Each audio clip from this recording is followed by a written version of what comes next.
प्रसार भारती अभिलेखागार की प्रस्तुति सदाबहार सुनहरे दौर का अनमोल खजाना।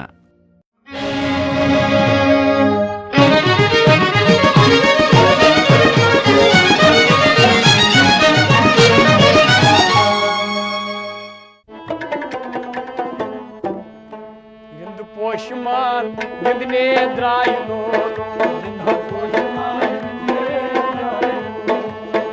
पोषमान गिंदने द्रायनो शुभ शमा जानपत साइलाला शुभ शमा जानपत साइलाला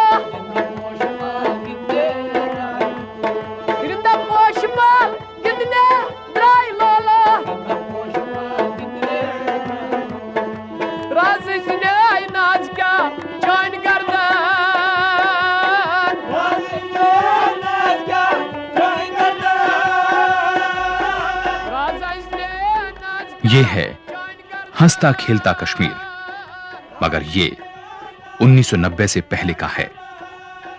उसके बाद यहां क्या हुआ? दहशत और तशद्दुद का एक खौफनाक दौर।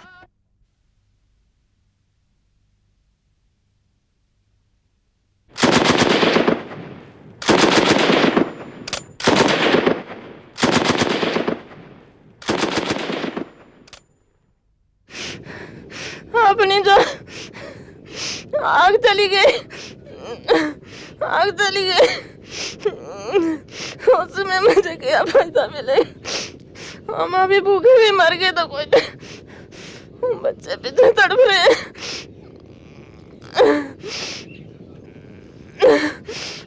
ये आज का कश्मीर है, जहां एक मां अपने जवान बेटे की मौत का मातम मना रही है। एक ऐसा जवान बेटा जिसे अपनी चचेरी बहन की शादी में 7 और निहत्थे लोगों के साथ पाकिस्तानी आतंकवादियों ने अपनी गोलियों से छलनी कर दिया। आज कश्मीर में ऐसी कई माएं हैं जिन्होंने अपने जवान बेटे खोए हैं। ऐसी कई बहनें हैं जिन्होंने अपने जवान भाइयों को खोया है, और यह सब पाकिस्तानी आतंकवाद की वजह से हुआ है। पाकिस्तान ने कश्मीर को कई दफा जोर जबरदस्ती से हथियाने की कोशिश की। कश्मीर में मौत और तबाही का यह सिलसिला सन 1990 में शुरू हुआ, लेकिन इससे पहले भी पाकिस्तान ने कई कोशिशें की।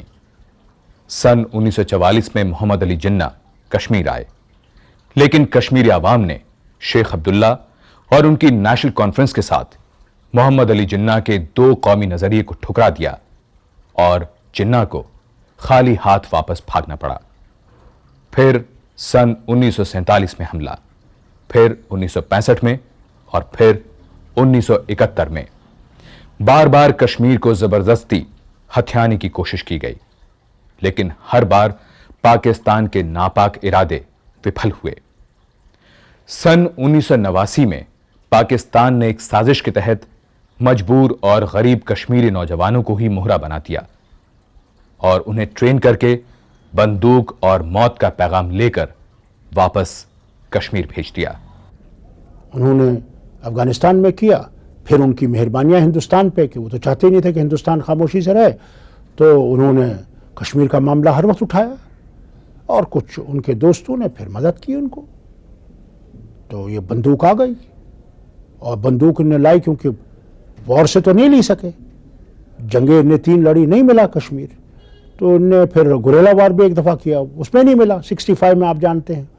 उसके बाद फिर इन्हें कहा अब अच्छा है, अब इन्हीं के ट्रेन करो। इन्हीं के पैसे को, गरीब थे, उनके बच्चों को ख़रीदा, किसी को 5000 दिया घर में, कहा और पैसा हर महीने मिलेगा।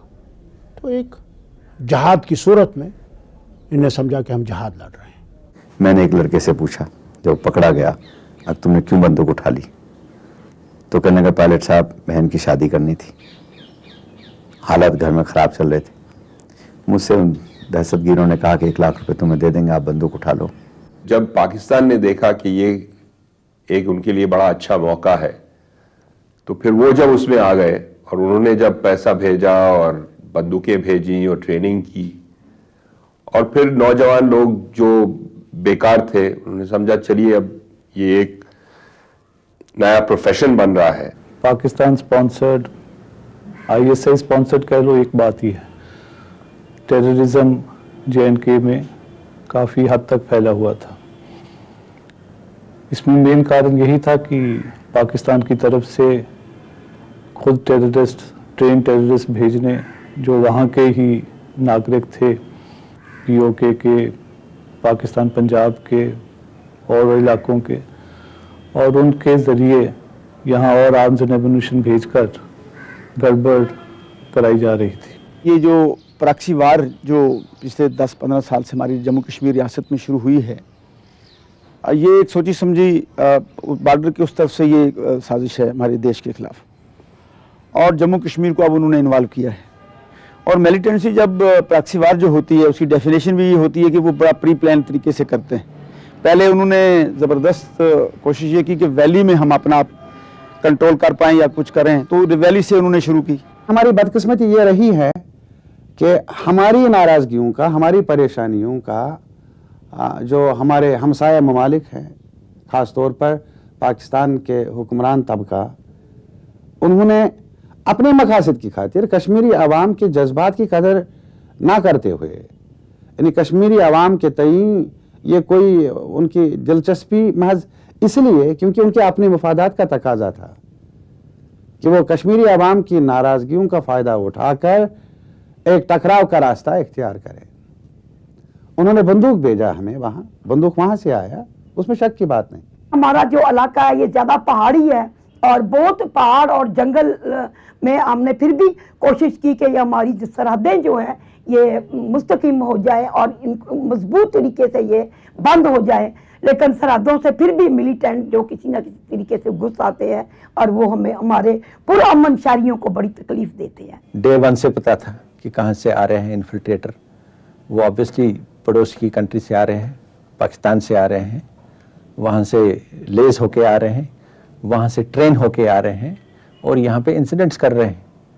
और इसमें तो दो राय नहीं है कि कहाँ से आ रहे हैं और क्यों आ रहे हैं।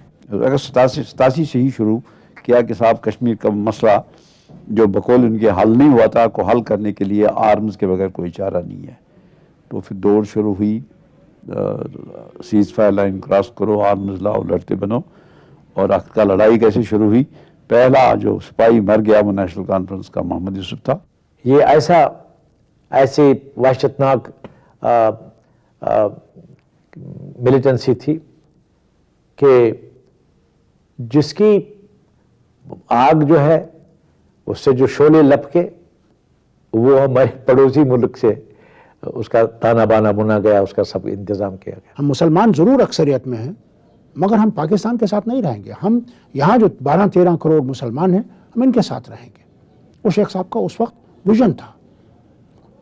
इस विजन को अब धुंधला करने के लिए और ये प्रूव करने के लिए कि शेख साहब गलत थे और मौलाना आज़ाद और वो सब मुसलमान लीडर जिन्होंने हिंदुस्तान का हाथ थामा वो गलत थे, उन्होंने ये आक्रमण किया, ये बंदूक भेजी।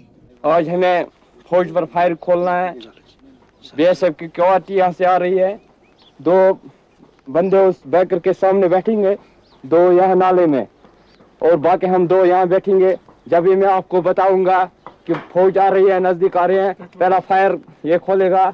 चलने के लिए तैयार हो जाओ, अपनी अपनी जगह पर पोजीशन ले लो।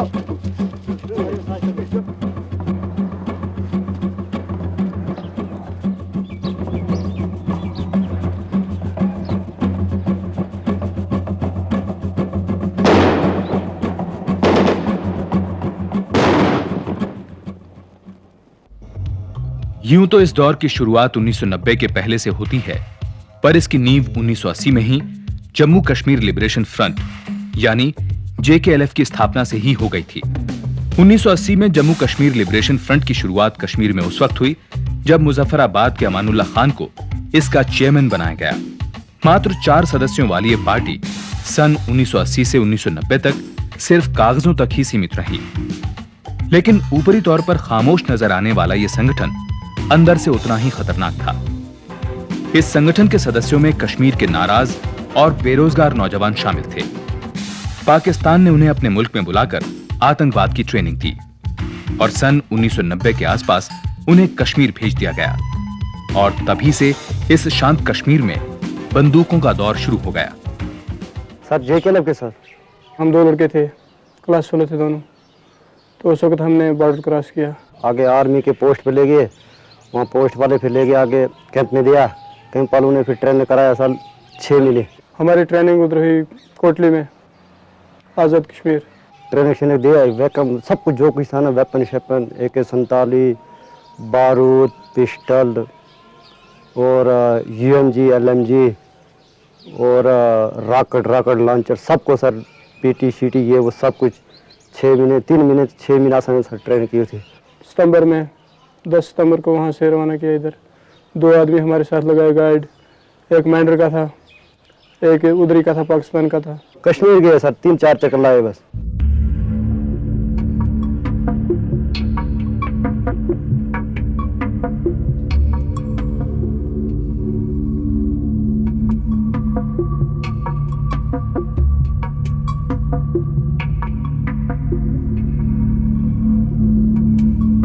शुरू में ये आतंकवादी कश्मीर में आकर अंडरग्राउंड ही रहे। आतंकवादी अपनी मौजूदगी का ऐलान जोरदार तरीके से करना चाहते थे। वे एक ऐसे मौके की तलाश में थे जिससे उनकी दहशत शुरुआत में ही चारों तरफ फैल जाए और कश्मीर में उनका दबदबा कायम हो जाए, और उन्हें ऐसा मौका मिला भी।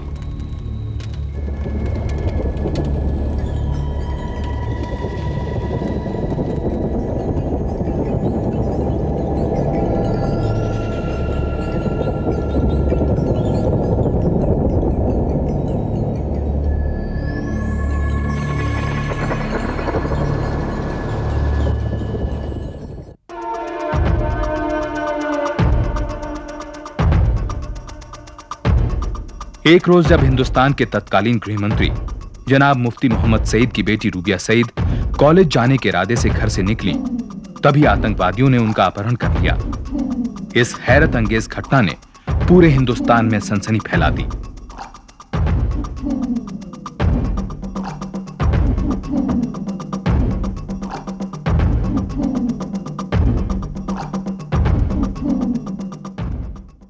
ज्यादा बुरा लगा कि हमारी फैमिली को इस वक्त, जब हमारे जो डैडी होम मिनिस्टर बने और जम्मू कश्मीर के लोगों के लिए वो उनका ख्वाब था कि बहुत कुछ करना चाहते थे हमेशा से, तो मैं सोच रही थी, हमने सोचा कि अभी एक टाइम आया था कि वो शायद बहुत कुछ करने वाले थे और इन लोगों को क्या हो गया, इन्होंने हमारे साथ ऐसा क्यों किया। हमने तो कभी इनका कुछ भी नहीं बिगाड़ा था, हमने तो कभी इनसे कोई गलत वादा नहीं किया था।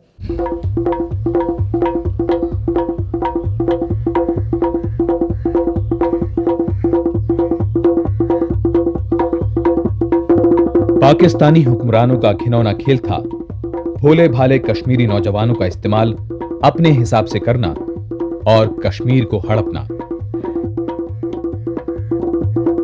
पाकिस्तानी हुक्मरानों ने पहले से तयशुदा नीति के अनुसार एक ऐसे नए गुट को जन्म दिया जो एक तरफ JKLF को खत्म करे और दूसरी तरफ कश्मीर में पाकिस्तान का नारा लगाने वाले आतंकवादियों को भेजे। हालांकि JKLF को भी पाकिस्तान की ISI ने बनाया था, पर JKLF का खात्मा इसलिए अनिवार्य था क्योंकि वो एक आजाद कश्मीर की बात करता था जो पाकिस्तान को नागवार गुजरता था। इसीलिए JKLF को कुचलना जरूरी था।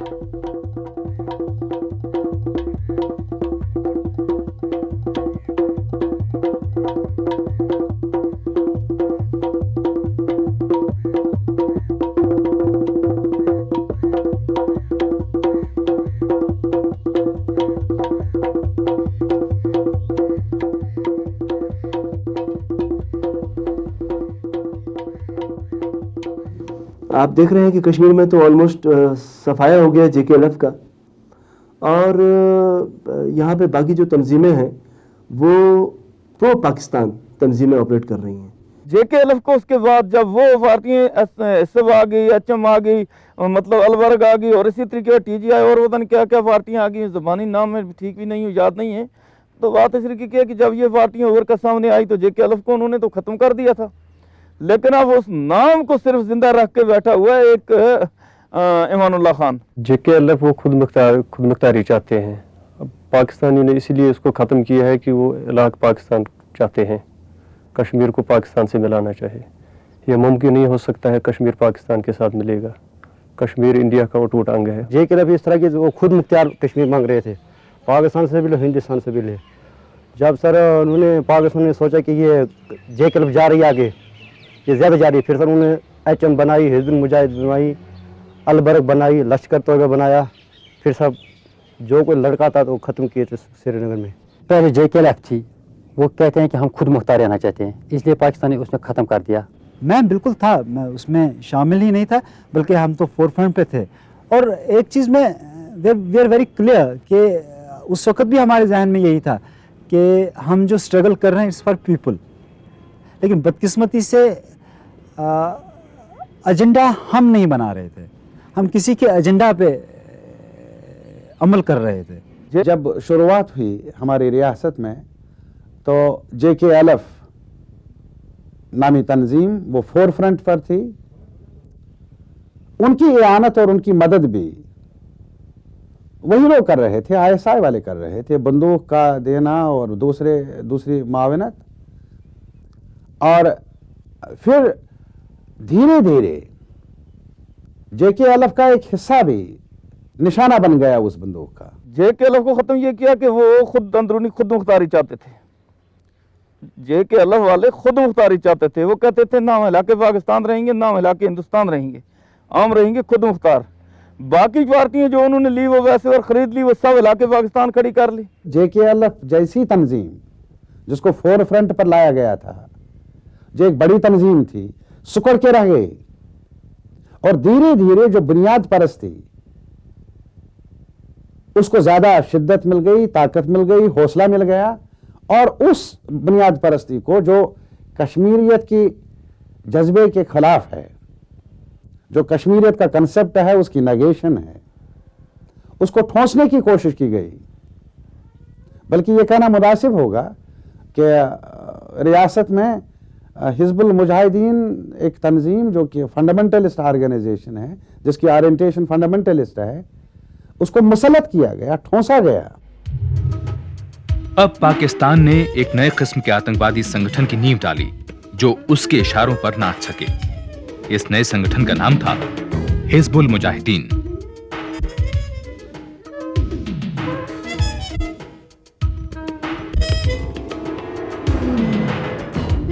हिज़्बुल मुजाहिदीन एक कट्टरपंथी इस्लामिक संगठन है।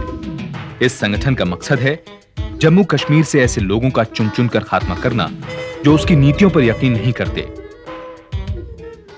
मैं HM में था, हिज़्बुल मुजाहिदीन जिसको कहते हैं पूरे नाम से। हमारा वाबस्ता है जनाब हिज़्बुल मुजाहिदीन से। HM का कैंप जंगल मंगल में। जंगल मंगल कहाँ है? वो मुजफ्फराबाद से तकरीबन 10 किलोमीटर आगे है। और कैंप में और कितने लोग? तकरीबन 3000 से ज्यादा होंगे। कहाँ के? कश्मीर के, रजौरी, पुंछ के, डोडा के, मतलब सब JND के पूरे के। और वहाँ पे कैंप में क्या होता है? वहाँ पे सिखाते हैं इस्लाम के बारे में ज़्यादातर, तो उसके बाद वो ट्रेनिंग कराते हैं। इस्लाम के बारे में क्या सिखाते हैं? मतलब हमारा इस्लाम क्या कहता है, कैसे चलना है, कैसे होना है, कैसे जीना, हमने किस तरीके से हमने मतलब अपने मकसद को हासिल करना है, ये है वो है, इस बारे में मोटिवेट करते हैं बहुत ज़्यादा। तो मतलब ऐसी भावना देते हैं जो दिल में जो उल्टी है उसको सीधा करके बता देते हैं, सीधी बात है। तो बहरहाल हम नौजवान थे, हमारी जहनों में जो बात आई तो हमने कहा चलो यार चलो हम भी देखेंगे क्या हिसाब किताब है। तो बहरहाल जहाँ तक जहाद का तकाजा है, जहाद तो है, इसमें कोई शक नहीं है। ये हमारा कुरान है, ये जहाद हमारे पवित्र किताब कुरान में लिखा है कि क़यामत, प्रलय, आप बोलते हैं प्रलय, हम बोलते हैं क़यामत की सुबह तक ये काम, ये जहाद रहेगा। लेकिन जो इधर हुआ खासकर हमारे जम्मू कश्मीर में, यहाँ इसको मजहबी जंग बनाया गया, कहीं सियासी जंग बनाया गया, कहीं ये फिरका परस्ती, कहीं लूट मार, कहीं बदमाशी, कहीं चोरियां, कहीं लोगों को मारना। ये नहीं है जहाद, ये जहाद का मिशन नहीं है। हमने पाकिस्तान ने लिया है सर, वो जो ISI के गुलाम हसन लोन उसने लिया हमें भड़का के पैसों के लालच में, तो यहाँ से गए, फिर मुजफ्फराबाद कैंप में रहे हम। उधर से रावलपिंडी से एक इलाके गैर आता है, उसमें ट्रेनिंग दी, सब कुछ हमें सिखाया। जब कोर्स पूरा होता है उसके बाद फिर वो वापस कैंप में आके छोड़ते हैं। ट्रेनिंग क्या क्या सिखाया? वेपन आल सिखाते हैं पूरे, 47 UMG चलाना सिखाते हैं, रॉकेट लॉन्चर सिखाते हैं, मिसाइल वगैरह सिखाते हैं, ID वगैरह सिखाते हैं, कम्युनिकेशन करना सिखाते हैं, माइब के जरिए चलना सिखाते हैं, मतलब बहुत सारी चीज़ें सिखाते हैं। हम ट्रेनिंग में करते थे बारूद, rocket launcher, HMG, LMG, pistol, KK, grenade thrower वगैरह सब कुछ। उसके बाद वापस कैंप में लाया, वहाँ 2 साल गुजारे और 2 साल के बाद फिर हमारा नंबर जो लगा तो फिर उन्होंने हमें बॉर्डर क्रॉस कराया। क्योंकि उस वक्त जो कहा गया हमें पाकिस्तान में हमने निज़ाम मुस्तफ़ा कायम करना है, जहाद है, बाकी चीज़ें कही, इस्लाम के प्रवोक हमें जब किया गया, और जब हमें खुद मुझे मौका मिला पाकिस्तान देखने का, पाक ऑक्युपाइड कश्मीर देखने का, तो हमने बोला अगर पाकिस्तान को कश्मीर में निज़ाम मुस्तफ़ा कायम करना है तो 1947 में हिंदुस्तान के साथ यह भी आज़ाद हुआ है, और इसी बुनियाद पर आज़ाद हुआ कि इस्लामी नज़रिए पर ही अलग हुआ है हिंदुस्तान से, जो 2 टुकड़े हुए हैं। तो 47 से लेकर अभी तक जब ये खुद अपने वहाँ निज़ाम मुस्तफ़ा कायम नहीं कर सके, वहाँ फैशन था हिंदुस्तान से ज़्यादा था, वहाँ जो बाकी उरियानत थी वो हमारे हिंदुस्तान से ज़्यादा है, तो मैं इंसान वो सोचने पर मजबूर हो गया जब वो खुद अपने देश में वो चीज़ें नहीं ला सके 50 साल में या 45 साल में, तो पहले ही कश्मीर में कैसे लाएंगे?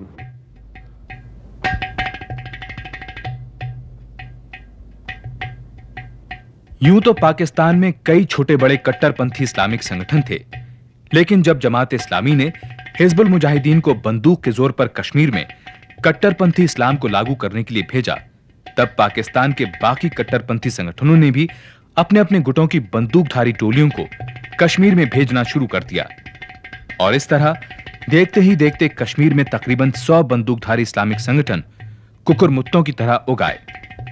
मसलन जांबाज फोर्स, अल्लाह टाइगर्स, अल फरान, अल बर्क और इख्वानुल मुस्लिमीन वगैरह। ये सभी बंदूकधारी कश्मीर में आ तो गए, पर कश्मीर से इनका कोई लगाव नहीं था। लिहाजा इन लोगों ने कश्मीर में अंधाधुंध उत्पात मचाना शुरू कर दिया। इन्होंने कश्मीर को जमकर लूटा। अपहरण, आगजनी और खून खराबे का एक भयानक दौर शुरू हुआ, और कश्मीर जिसे जन्नत कहा जाता था, जहन्नुम में तब्दील हो गया। तो उसके बाद वहां पर बना दी 170 पार्टी। कितनी बना दी? 170 पार्टी उन्होंने अपनी दिमागी सोच से इसलिए बनाई कि 170 पार्टी में से अगर हिंदुस्तान वाले करप्ट करेंगे कितनी पार्टियों को लेंगे। अगर हम जेके अलफ एक ही रखते हैं तो इसके किसी सफरों कमांडर को उन्होंने अगर करप्ट कर लिया तो वो खत्म हो जाएगी, वो ऐलान कर देगा खत्म, हमारा जंग तो खत्म हो गई। इसलिए उन्होंने दिमागी सोच के मुताबिक 170 पार्टी बनाई थी, ताकि ये 170 पार्टी में से अगर वो करेंगे भी तो कितने को करेंगे, जो बाकी तो हमारे कंट्रोल में रहेंगे, हम होशियार होते रहेंगे। कश्मीर के लोग इन आतंकवादियों से बुरी तरह नफरत करने लगे। लिहाजा धीरे धीरे ये बंदूकधारी कट्टरपंथी कमजोर पड़ने लगे और कुछ तो बिल्कुल ही खत्म हो गए। ये देख पाकिस्तान ने एक नई साजिश के तहत अफगानिस्तान के आतंकवादी गुटों को कश्मीर के लिए इस्तेमाल करना शुरू किया, और कश्मीर में इस नए आतंकवादी गुट का नाम हरकतुल अंसार रखा गया। ये सन 1994 की बात है। हरकतुल अंसार, जिसका हेडक्वार्टर्स इस्लामाबाद के पिंजरा चुंगी नामक इलाके में है, उसके तकरीबन 8000 सदस्य हैं। हरकतुल अंसार दरअसल पाकिस्तान के जमात उलेमा इस्लाम और तबलीगुल इस्लाम की कश्मीर में बंदूकधारियों की एक शाखा है, और इन्हें ISI से वित्तीय सहायता मिलती है। हरकतुल अंसार के लीडर, जिन्हें अमीर कहा जाता है, मौलवी अब्दुल रशीद हैं। 1995 में जब हरकतुल अंसार ने 7 विदेशी नागरिकों का अपहरण किया, तब अमेरिका ने इस आतंकवादी गुट पर रोक लगा दी। इसके बाद पाकिस्तान ने इस गुट का नाम बदलकर हरकतुल मुजाहिदीन रख दिया, और साथ ही एक नए आतंकवादी गुट का भी गठन किया, जिसका नाम लश्कर ए तौयबा रखा गया।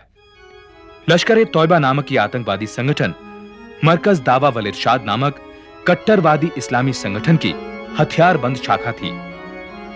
मरकज दावा वल इरशाद का मुख्यालय गुजरांवाला के पास मुरीद के नामक इलाके में है, जो कि पाकिस्तान में है। इस गुट को वित्तीय सहायता पाकिस्तानी खुफिया एजेंसी ISI के अलावा जमाते अहले हदीस से मिलती है। आपका नाम क्या? रज़ाउल्लाह वान। कहाँ से? पाकिस्तान गुजरांवाला। यहाँ से कितनी दूर? आधे घंटे का रास्ता है तकरीबन। मुरीदके के पास? मुरीदके से आगे वो डिस्ट्रिक्ट शुरू हो जाता है। मैं कि वहाँ कोई मुरीदके में इतना कुछ हुआ है, वरना मुरीदके तो हम सिर्फ फैक्ट्रियों की वजह से जानते थे कि फैक्ट्रियाँ हैं ज़्यादा। ये अखबारों में आता है, रेडियो में, अखबारों में। फिर तो आदमी भी मिले हैं ना, अभी तो आदमी भी उनके अंदर बंद हैं, पाकिस्तानी भी हैं। मेन जो तंजीमें यहाँ हैं, एक तो शुरू से ही HM रही है, वो अब भी है, वो थोड़ा सा वैली में है, पर इसमें काफ़ी लोकल मिलिटेंट्स थे, तो उनकी कमी होने करके आहिस्ता आहिस्ता ये तंजीम कमज़ोर होती जा रही है। दूसरी हरकत है, हरकत को जब अमेरिकन्स ने अपनी लिस्ट पे लाए थे बैंड ऑर्गेनाइजेशंस, उसके बाद इसको स्प्लिट करके उन्होंने 2-3 और तंजीमें सिर्फ धोखा देने के लिए बनाई है। और लश्कर तोयबा है जिसमें मेनली फॉरेनर्स होते हैं। Mainly HM Hizbul Mujahideen, LET that is लश्कर तोयबा, और HUA, ये ज़्यादातर मेन ग्रुप है। लश्कर तोयबा की मुख्य ताकत अफगानी और पाकिस्तान के पंजाबी आतंकवादी हैं। मरकज दावा वल इरशाद के चीफ, जिसे अमीर आला भी कहते हैं, प्रोफेसर हमीद मोहम्मद सईद हैं, जो लाहौर के बाशिंदे हैं। ये गुट तालिबान को कट्टरपंथी इस्लाम की तालीम देता है और यही कश्मीर में भी लश्कर तोयबा नामक संगठन के जरिए कट्टरपंथी इस्लाम को थोपने में लगा है। सन 1947 से ही पाकिस्तान की नीति कश्मीर को हड़पने की रही है। अभी करगिल में पाकिस्तान ने जो कुछ भी किया, ये उसी पुराने सिलसिले की एक और कड़ी है।